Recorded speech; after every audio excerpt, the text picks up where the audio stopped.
let's start out with a meditation. So if you're in a place where it's safe to do so, go ahead and close your eyes and take a few slow, deep, relaxing breaths. And as you relax your body and your mind, you feel that peace expanding with every exhale. And with every inhale, you feel more and more energy. With every exhale, you feel more and more peace. And we picture ourselves on the top of a beautiful mountain in the center of a circular grove of trees. And inside the center of the circular grove of trees, a bonfire is blazing forth, and it is lighting us and the grove up with a sacred golden light. And we recognize that this is the light of perfect love and perfect trust, and it naturally burns away everything that is unlike itself. And into this sacred space, we invite the presence of our celestial Father and Mother, whatever way that divinity reveals itself to us. And we dedicate this time that we spend together to Infinite Spirit, and we ask that we be guided and we be led as we walk upon the way. We are very grateful for each other's presence and for the presence of Infinite Spirit. And together we say, blessed be. All right, wonderful. Well, thank you so much for being here today. And today I would like to talk about the way of the Adept. I'd like to talk about the way of the Adept. Now, what is an Adept? An Adept is just anybody who's adept at something, who's trained at something, who has a skill at something. So if you're an adept at money, that means you're very good at all the different skill sets that come with money. You know, the different budgeting and finance and all of the stuff that goes around with that. If you're an adept at the keyboard, the piano keyboard, then you are very skilled at all the different dynamics and the different types of scales and patterns that you need to have in order to play whatever genre of music you're adept at playing. Now with magic, when we are in magic, when we are magical adepts, what that means is that we are capable of achieving our aims in magic. Now, when we say that we're capable of achieving our aims in magic, it's very important to understand that a magical adept is a magus, part of the magi. So the word magic comes from magus, or mage. In the magi, the plural magi, you remember they made they had a little appearance in the Bible story at the nativity. And they had followed that star, supposedly, in order to bring the gifts to the new baby, the baby Jesus or the baby Christ. Well, what that was depicting was an actual group of people that were not just only in that region at that time. It depicts an entire the entirety of esoteric knowledge over the entire planet throughout all time and space. And for simplicity's sake, many of us call that the craft. So any type of magical adeptship is considered the craft by many of us. It's just for ease. So the craft can come it has come through all different cultures, all different religions, at all times. Right? So there's always been an esoteric version of any point of view, religious or spiritual, and an exoteric point of view. So the exoteric is what the people practice. It's just the rituals and the practice and the things that they do by rote.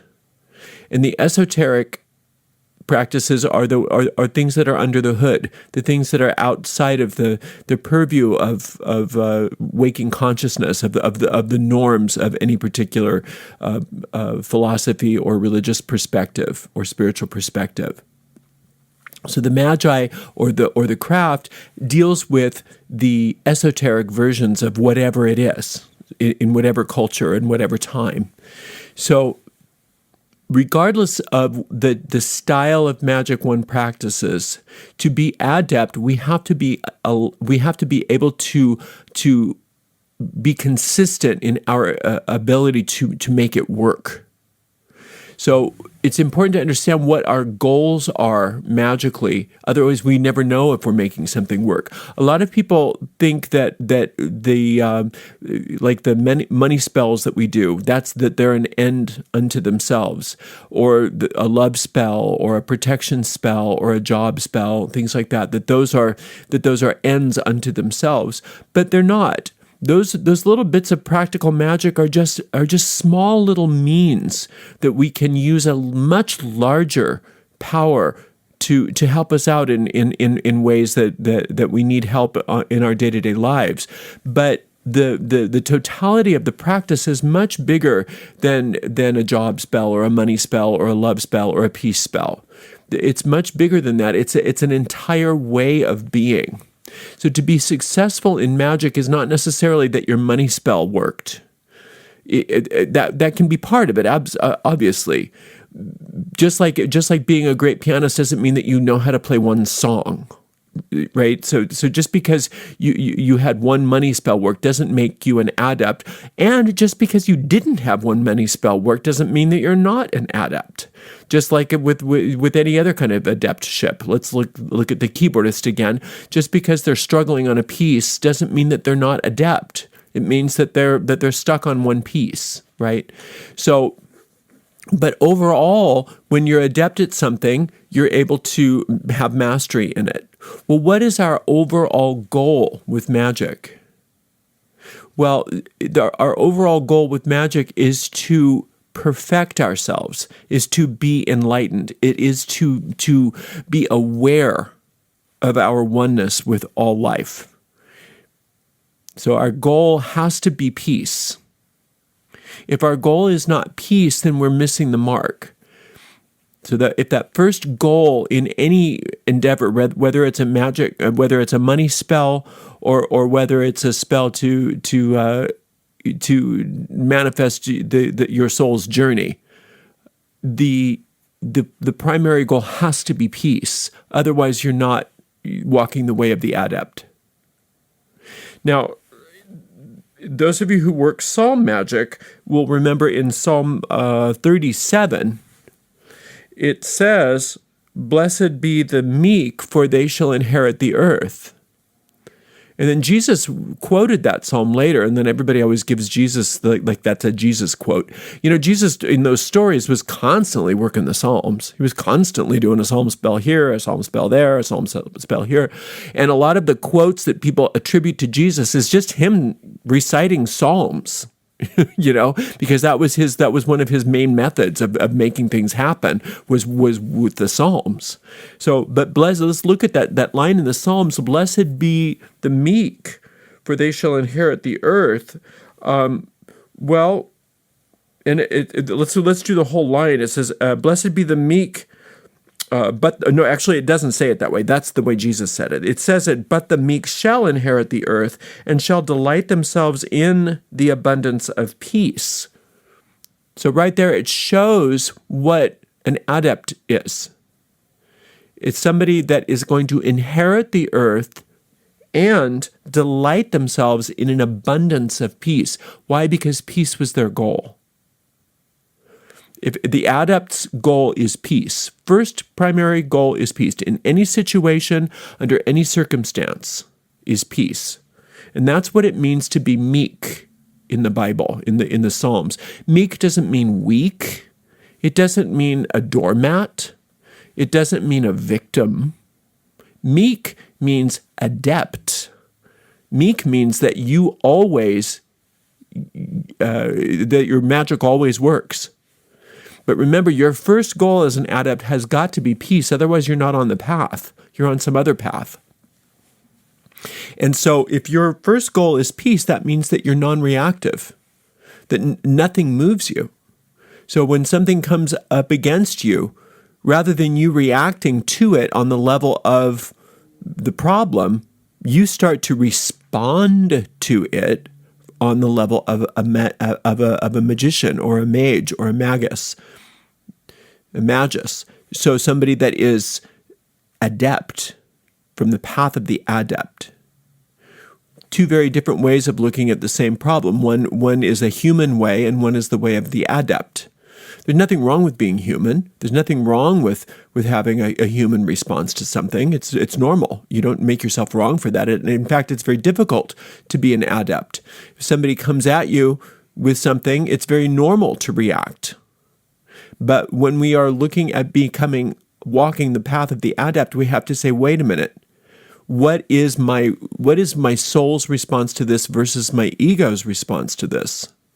My ego's response to this is to eye for an eye, is to get right up in their business, is to really fight with them and give them a piece of my mind. Right? That's the way of the ego. And the way of the ego is not an evil way. It's a normal way. It's just the norm, what everybody does. Right? How many times do we almost take pride in our ability to cut someone down or to eviscerate someone or to say, oh, I'm not going to put up with that. I just gave them a piece of my mind. I showed her where she can go, as if, oh yeah, now you're you've really gone somewhere important. Yeah. You've shown us how strong you are by reacting with such vehemence. Okay, but that's not a show of strength from an adept's point of view. That's a show of weakness from an adept, just from an adept's point of view. Again, there's no judgment on how you respond to things. But if you really do want to walk the way of the adept, and you do really want your magic to work all the time, then you have to think of your magic in a way similar to the way many martial artists look at their craft, their skills. It's not so much that you're out there to attack people, right? Because training in those arts is not about training to go out and attack people and to hurt people. But there is self-defense built into it. But how does a martial artist defend themselves? By allowing the aggression of their opposer to go back on them, to not get involved, to use the minimum involvement as possible, to not respond like to like. Right? The way that you deal with negativity is not by adding more negativity, it's by not reacting to it and allowing that negativity to rebound back and to clean itself up. Again, this is, just like when we do reversing spells, we're not doing a reversing spell to hex that person. We're doing a reversing spell so that it does not affect us. It goes back to the sender so that it can clean itself up. Right? And then it's none of our business how that happens. It's between them and their own guidance. It's not up to us to clean other people's messes up for themselves, but we don't respond to it with like, and that way we don't perpetuate it. We allow it to rebound back on them. That's the way that we clean things up. Now, to walk the way of the adept, the reason why would we even want to do that? Well, one thing is it's cool, right? To have all your magic work. Yeah, that's a very cool thing. But it's a lot bigger than that. There's a service element. There's a service side to walking the way of the adept. And this is what I mean by that. There is a huge, huge amount of psychic pollution in this world. There always has been, but it's really gotten out of hand. And anybody that does astral travel, you know that there's certain levels of the astral you just don't want to hang out on right now because it's so polluted. And that pollution, remember, the astral is always stuff that's hanging out waiting in potential. And how much easier it is for things to manifest that are of such an awful, gross nature just because of all of that pollution on the astral. So easy for all of this negative stuff to manifest because it's just sitting there. It's like low-hanging fruit waiting, right? Waiting to manifest. And so by walking the path of the adept, what we're doing is we are not contributing to the pollution, but we're also contributing to the natural cleanup of that psychic pollution, of that astral pollution that wants to happen naturally. Right? That wants to happen naturally, just in the same way, like I said, when you don't respond to somebody in kind, but you let that energy rebound back on them, that's the way for it to start cleaning up. The same thing that goes in the astral.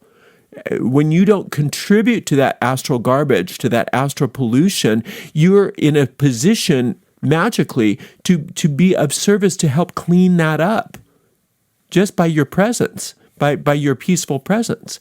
And that's how when the Psalms say that you're going to inherit the earth, it means it kind of literally. Now, remember that the earth doesn't just mean the planet Earth. It means all manifest circumstances in your life. You're going to inherit everything that was created for you. Now, remember the earth, when you think of the earth as God's creation from the Psalms point of view, that just means all that God created, the world that God created for you to live in. But the earth in the Psalms also can mean all the stuff that's manifest in our lives. So the stuff that's manifest in our lives that we don't want, that didn't come from God or whatever you want to call it. That did not come from infinite intelligence. That came from us. All of that negativity, all that pollution, that's not real. That's not real. What's real is the world that God created for us, not this pseudo-reality that we hang out in and we perpetuate. So when we are walking the path of the adept, we are making choices based on what we don't see. An adept has to be able to look at a situation and say, yeah, this looks like this, but I know that's not real. It can't be real because God never created that. So since God didn't create that, I know that's not real. Therefore, I'm here to see what's real instead of that. And when an adept can see what's real in the face of what's an illusion, they can facilitate the coming forth of the reality in place of that illusion, that destruction of that illusion, that destruction of those illusory thought forms right in front of our eyes. An adept, when you think of those, the stories of Merlin or the stories of those druids, they're banging somebody on the head with a wand and then all kinds of wonders happening, or Moses parting the Red Sea, or whatever the big deals were in these stories, these ancient stories, those are there to depict for us truths of what can happen in the presence of an adept. When you're walking the way of the adept, miracles happen just in your presence, not because you're necessarily saying, I command the seas to part, or whatever. It's because the seas parted just because those guys had to get through, right? And so that particular adept at that particular time said, I don't know, but I know this isn't real. God didn't create this. I don't know what to do, but I'm willing to be shown, and then it happened, right? Same thing with any culture. It doesn't have to be biblical. Any culture that has these stories of these superhuman beings, or these super magicians, or these super witches, or that could create these miraculous things, they were walking the path of the adept. They weren't putting their personal will on communities or on situations. They were saying, I know this looks bad, but because of my training, I also know that's not real. And I know that there's a reality behind this. I don't necessarily know what it looks like, but I know it doesn't look like this. And I'm open and willing to be shown what it really looks like. And then once the adept is convinced, once the adept sees the truth, then the universe has to respond to it in kind, because that conviction is so strong. And then everybody else looks and says, oh, they're powerful, miracle. It's not that they're powerful, miracle. It's that they were trained their mind enough to not be confused, to not be hypnotized by the illusion. And then they were able to see the reality on the other side of it. That's the path of the adept, not being moved by what's there, not believing in the tragedy that's before us, knowing that there's another reality behind it. So if you want to inherit the earth as a meek person, it doesn't mean that you become a doormat. It doesn't mean that you let people do whatever they want. It doesn't mean that you are weak. It means that you are not moved. It means that you're courageous. No matter what's happening, no matter what, you know that it's either real or it's an illusion. If it's real, it brings joy. It brings truth. It brings freedom. It brings creation. If it's an illusion, it brings pain. It brings constriction. It brings a darkness. It brings suffering. And that's just how that goes. So walking the path of the adept doesn't mean that everything's always rosy. It means that you look at what's not rosy. You go for the stuff that's not rosy and say, I'm willing to see this the way God sees this rather than the way rather than the way that the world sees this. An adept has an unusual advantage that they have two pairs of eyes that everybody else doesn't have. They can see things the way everybody else sees them because they grew up in the world just like they did. But because of their initiations that they've gone through, they have also eyes to see the world as it exists behind that. The world that everybody else thinks is an imagination, a false world. They think, the world of heaven is something that happens after you die, that they think that fairyland is something that happens in a fairy story, right? But an adept knows that those are real realms, that this realm is a distraction. This realm isn't so real. This realm is really the realm that is most vulnerable to change. But because everybody's so invested in the way it looks, because they are not willing to question it, they're stuck in it, or they appear to be stuck in it. So that adept comes in and is not moved by these things, not convinced by these hard, quote, facts. And instead, they are willing and able to see the truth behind these hard, crystallized images. And that's why things break up around them. That's why people heal around them. That's why magical things occur in their presence, not necessarily because they willed it to happen in a specific way, but because they willed to see the truth behind the illusion. That is a very high use of our willpower. So these initiations that you're going through every single day, you have a choice. Do I want to see them as the universe is out to get me? Do I want to see it as another painful day, another horrible thing I got to go through? I'm barely hanging on by a thread here.